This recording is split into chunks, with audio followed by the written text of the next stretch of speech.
Taking inspiration from great solos is a great way to make you think about different ways you can improvise for yourself. And one such solo is by Ben Webster on the Rhythm Changes Cotton Tail. Let me play it for you first at a slower tempo so you can hear what's going on, and then I'll break down 5 things I think we should all take from this wonderful solo.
Now right away there's something cool going on, and it's something I call filling the gaps between the chord tones chromatically. So his opening phrase, I'm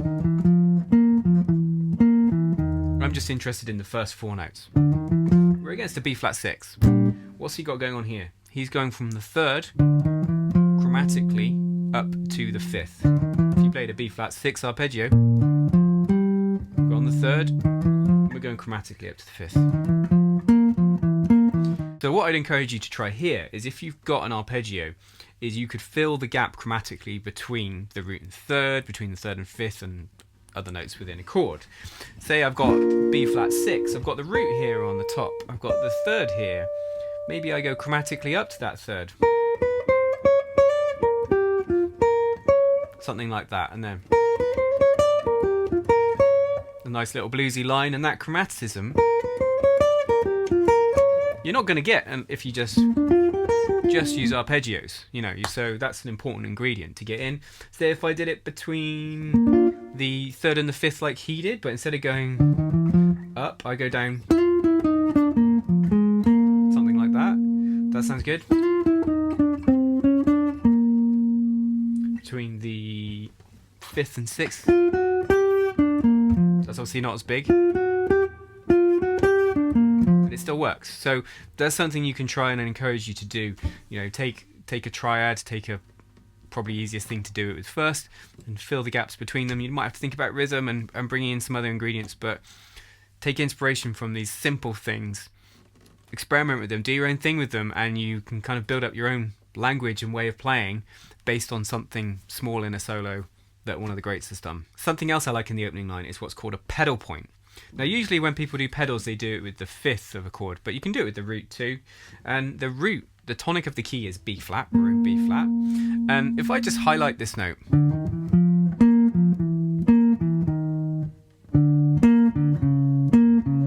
so this B flat on top, it keeps going back to it. There, there, there, there. Say something like this. 1, 2, 3, 4.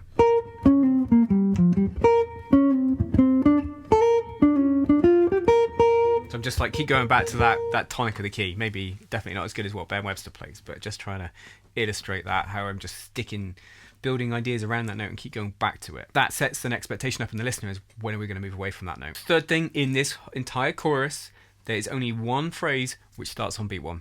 One phrase. And that is really interesting. Obviously, we don't have to think and play by the constraints of the bar lines, but I think often we do. And I think it's really important to listen out for is when people's phrases start. And just remember that can be before the bar, which he often does in this.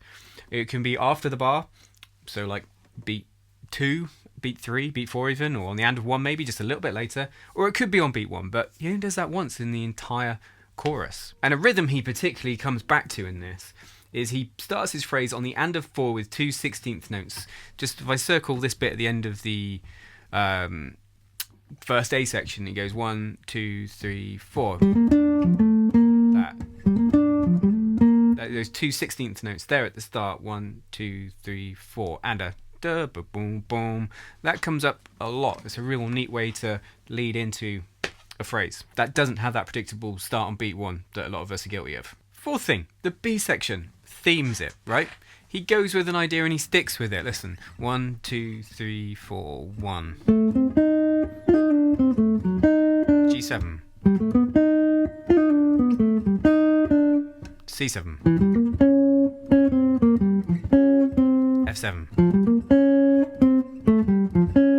This is something I would do as well. Rhythm changes bridge, 4 dominant chords, D, in this case D7, G7, C7, F7. Play an idea against the D, do something virtually identical for the G7 or very similar, and then just keep following that through. That is a great thing to practice for your phrasing. A, to see if you can make the same idea work against the equivalent dominant chord, the next dominant chord, but also just like hearing it again, hearing the same phrase against the next chord. The notes change, but the intervals stay the same. I mean, he's not identical with each phrase, but it's pretty similar. There's very much a theme to it, which makes this B section sound different. He's doing what I would call playing the form, which is a great way to make your stories more, your solo more story-like. The fifth thing, leave no doubt, this is the end of the section, by playing the leading tone to the root. If you've got a B flat major scale, the 7th note, the leading tone in A, goes back to the root. And at the end of the first A section, at the end of the second A section, and the end of the third A section, he finishes with that A to B flat, the leading tone to the root. The first A section ends 1, 2, 3, 4. That da da. The second A section ends.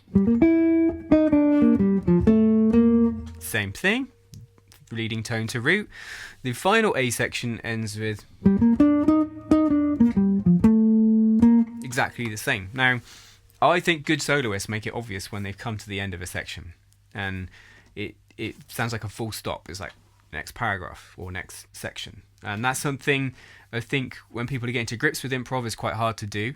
You have to know which are the strong notes to resolve to, and lo and behold, it's the tonic, it's the root, B flat, and nothing wants to go to the tonic more than the 7th note of the major scale. So you're going from the 7th note to the 8th note, the octave of the root.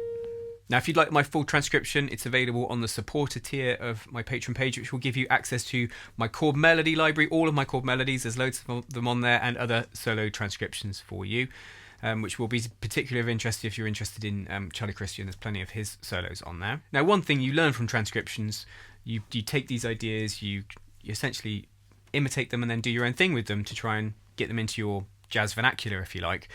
But you have to have a good ear for chord changes, and you need to know your chord tones and arpeggios.